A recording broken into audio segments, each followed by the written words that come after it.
Hey, listen, man, this guy has balls. This is why I respect the fuck out of Conor McGregor. Not just because he's an awesome fighter. And yeah, he lost to Nate Diaz, who's also an awesome fighter. But who the fuck will fight anybody? Who will just jump up?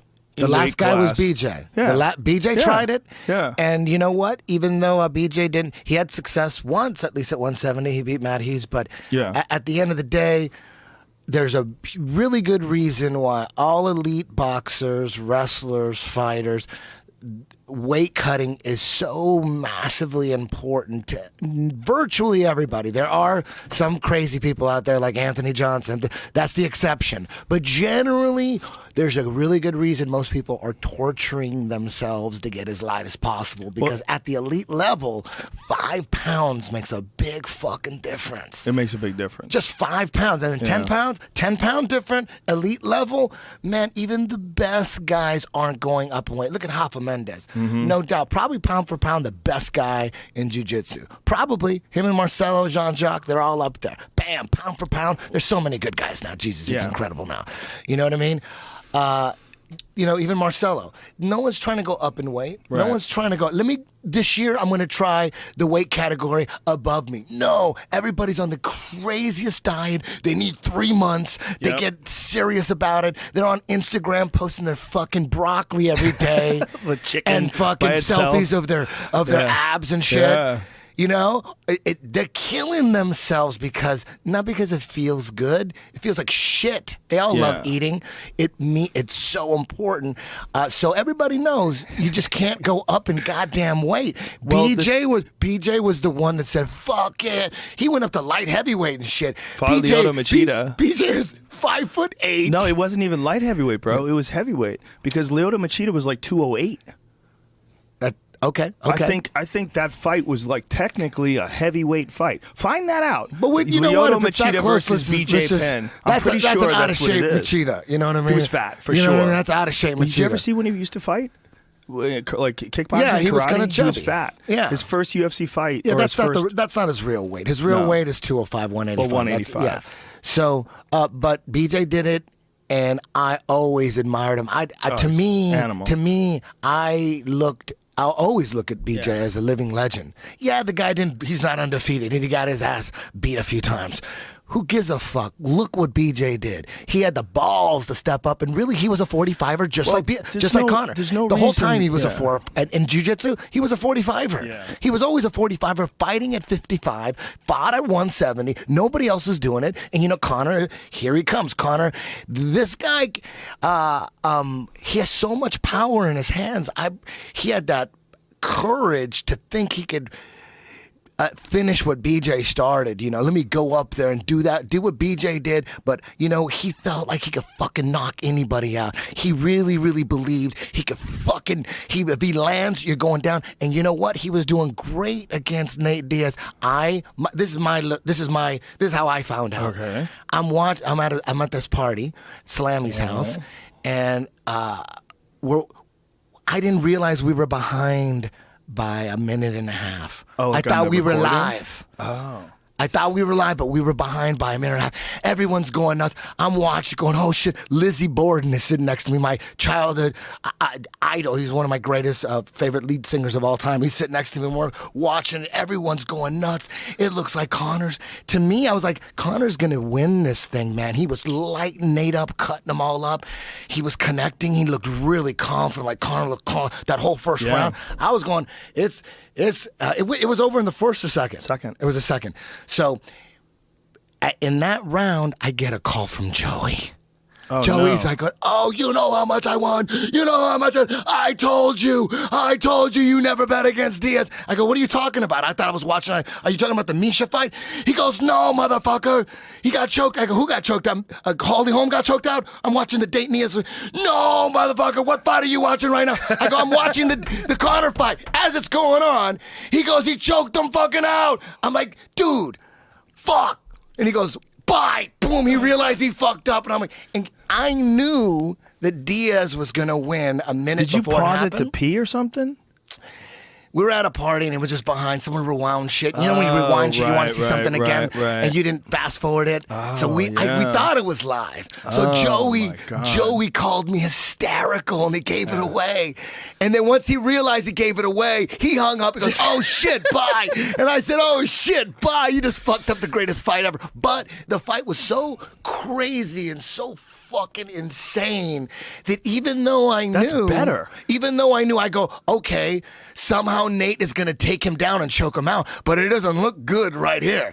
I'm like, how is he going to take Conor down? That's not going to be easy. Fuck, he's going to pull this off. How is he going to do it? I had no idea that Nate hurts Conor. Conor takes him down. You know, that's how it went down. The place I was at was going fucking nuts. Everybody was screaming at the top of their fucking lungs. Everyone was, ah! And then when he choked him out, dude, I'd never been in a party where everyone was going so crazy before, dude.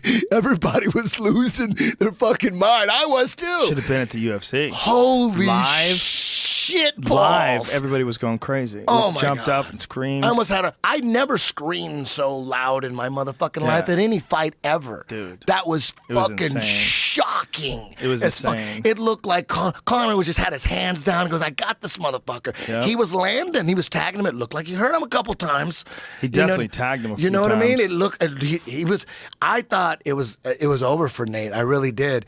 And when he turned it around and the way it finished, and when he put that fucking rear naked choke in, he put that motherfucker in like a super ninja. The way, first of all, the way he mounted. If you don't do jiu-jitsu, you would never know the way he fucking mounted. And his balance, you could see the balance, you could see the beauty in that mount, and the way he was riding him like a professional fucking champion rodeo fucking rider. All his balance is all beautiful. And then when he took his back, the way he put that fucking hook in, it was so efficient. There wasn't no hiccup where he hit the, this jaw, and then he had to set up, and then he had to feel, it just went, it was fucking insanity. Real black belt It was shit. so perfect and so fucking, like, that technique was about as flawless and as beautiful as you can get. Yeah, that was two big points, was that we had never seen Conor face adversity, and we had never seen him on the ground with a real Brazilian Jiu-Jitsu black belt like Nate. Nate's got a nasty ground game, man. His ground game is tight as fuck. But people are talking a lot of shit on Conor's jiu-jitsu. I know Conor's jiu-jitsu is good. He's come to my school. That guy's good. Just because he got mounted and choked down. Yeah, he was already hurt. But even if he wasn't hurt, I get mounted by my purple belt sometimes, and I get my back. There's some shit going on, and add punches and fucking all this hype. Right. Just because he got mounted and got his back taken does not mean Conor's jiu-jitsu sucks. Don't get it twisted. He was a little hurt. Nate Diaz is really good. It's that Nate Diaz is really good. You know what I mean? Like, Nate Diaz could probably do that to me. Doesn't mean I suck. Yeah. You know what I mean? He could probably get my back. Doesn't mean I suck. I'm all right. You know, so. Well, he got hurt. I mean, it's real simple. When you get tagged the way he got tagged, then you're trying to take Nate Diaz down, he got hurt. He probably had no idea what the fuck he was doing. You know, I haven't had an MMA fight, but Shab was telling me about when Travis Brown hit him. And that he's like, dude, I know how to get out of the mount. But when Travis hit me, he's like, I didn't know what I was doing. I was out of it. I think that unless you get punched in the face, you can't judge his jiu-jitsu. Fuck no. It's like judging his walking if you get head kicked. Conor's jiu-jitsu is good. Nate Diaz's jiu-jitsu is just way better. You know what I'm saying? That's all it is. If somebody punches you in the face and then you walk funny, like, man, you need to work on your walking. No, just get punched. They got memes face. of Conor like in like a kid's jiu-jitsu class, and they put his face in it. That's one that's going around. I think that's got hurt. You know what? He's hurt. He is good. Trust me. Very good. Conor's jiu-jitsu is very, very his good. Stand-up Trust me. He's not a joke. Especially in that first round was nasty. Stand-up, like, very good. He's just, look, first of all, he's Nate fearless. Diaz is not a real 170, although he did fight 170 twice.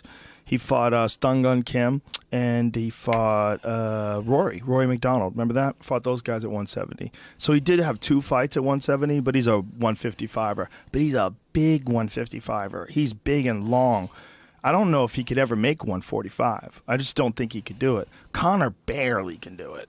You know, Conor barely can do it. When you see Conor at the weigh-ins, I mean, those photos from the weigh-ins are pretty legendary.